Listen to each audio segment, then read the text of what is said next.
Bora lá, pessoal, vamos mergulhar de cabeça num dos temas mais decisivos para a prova da DPU, a comunicação dos atos processuais. Olha, entender isso aqui não é só um detalhe técnico, é simplesmente a base, o alicerce de qualquer defesa criminal que se preze. E para a gente já começar sentindo o peso da responsabilidade, tá aí essa decisão do Supremo. Ela deixa bem claro, um erro na citação não é uma falha qualquer. É um vício de origem, uma rachadura na fundação que pode derrubar o prédio inteiro do processo penal. Simples assim. Então, esse aqui é o nosso mapa da missão de hoje, o nosso plano de voo. A gente vai passar por cada um desses pontos, entendendo o arsenal da comunicação processual para não deixar nenhuma arma, nenhuma tática de defesa passar batida. Primeiro de tudo, a gente precisa organizar as ferramentas na bancada. Os nomes até soam parecidos, citação, intimação, notificação, mas na prática, no campo de batalha do processo, a função de cada uma é totalmente diferente. A grande sacada é essa, olha só. A citação é o chamado inicial.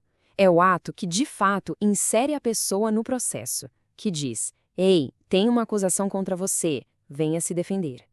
Já a intimação é a comunicação contínua. Ela mantém quem já está no processo a par de tudo o que acontece, garantindo o contraditório a cada passo. Muito bem, agora que a gente já sabe a diferença, vamos ver como essa convocação para o combate acontece na prática. Existem várias modalidades e cada uma tem uma regra de engajamento, o momento certo para ser usada. Essa aqui é a regra de ouro, o procedimento padrão, pessoal direta cara a cara.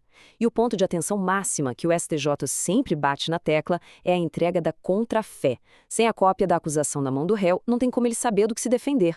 A ausência disso é nulidade na certa. Agora, essa aqui é uma medida de exceção, bem específica.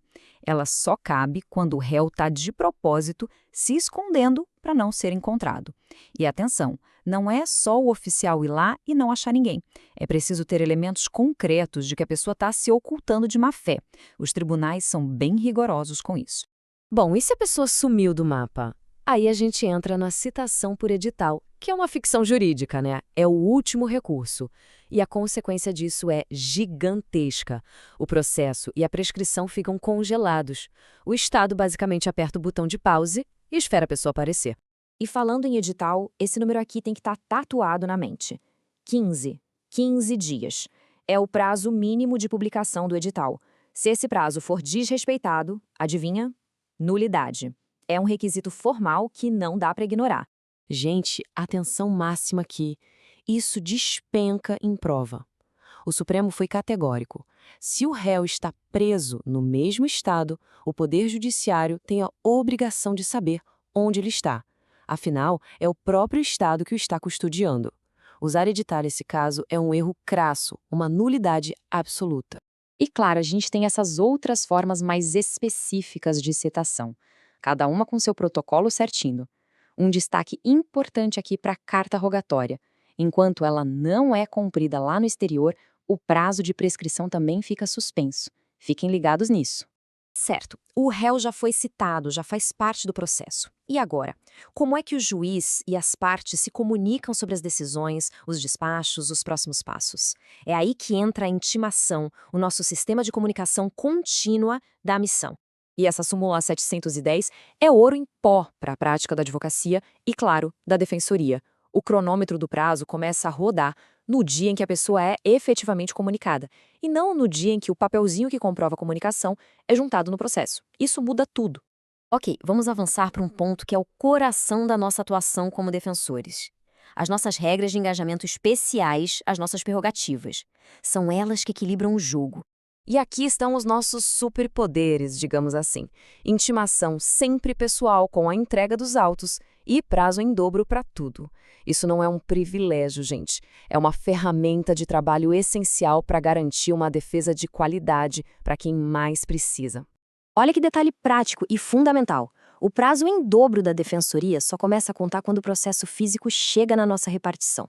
Não é quando o defensor assina a carga em cartório, não. É quando os autos chegam na nossa casa. Isso garante o tempo real para estudar o caso. E é importante sempre lembrar, para garantir o equilíbrio, a paridade de armas no processo, o Ministério Público, que faz a acusação, também tem a prerrogativa da intimação pessoal. As mesmas armas de um lado, as mesmas do outro. Beleza, a gente já viu as regras do jogo. Mas e quando elas são quebradas? Aí a gente entra no território das nulidades. Saber identificar e argumentar uma nulidade é uma das principais estratégias de defesa. E a regra geral é essa aqui, o famoso princípio do pas de nullité sans griffe. Traduzindo do juridiquês para o português claro, não há nulidade sem prejuízo. Não basta só apontar o erro. Em regra, a defesa precisa demonstrar qual foi o dano concreto que aquele erro causou. E aqui, alguns flashcards importantes. Súmulas do STF, que são figurinhas carimbadas em prova. É fundamental conhecer esses entendimentos consolidados sobre o que é ou não é um erro capaz de anular uma decisão. Agora, chegamos no nosso trunfo. A ausência de intimação pessoal da Defensoria Pública é uma das grandes exceções àquela regra do prejuízo. Aqui, o prejuízo é presumido, absoluto. É uma falha tão grave, um cerceamento de defesa tão evidente, que invalida tudo o que vier depois. Ponto final. Então, vamos para o nosso debriefing. É hora de consolidar as informações mais quentes, aqueles pontos que de jeito nenhum podem passar batido na hora do estudo e principalmente na hora da prova. A reflexão final é essa, um simples detalhe, uma regra de comunicação processual que é ignorada pode ser a linha que separa a condenação injusta da liberdade, e o nosso papel como defensores é justamente vigiar essa fronteira com o máximo de rigor técnico e combatividade. E vale registrar que a ideia de aprofundar nesse tema veio de uma sugestão do perfil @oconcurseiro_de_fé, uma comunidade que tem essa missão de apoiar a galera que está na luta com materiais gratuitos e de qualidade. Para montar essa análise, a gente bebeu das melhores fontes, como Dizer o Direito, Gran Cursos e, claro, a jurisprudência mais atualizada dos nossos tribunais superiores.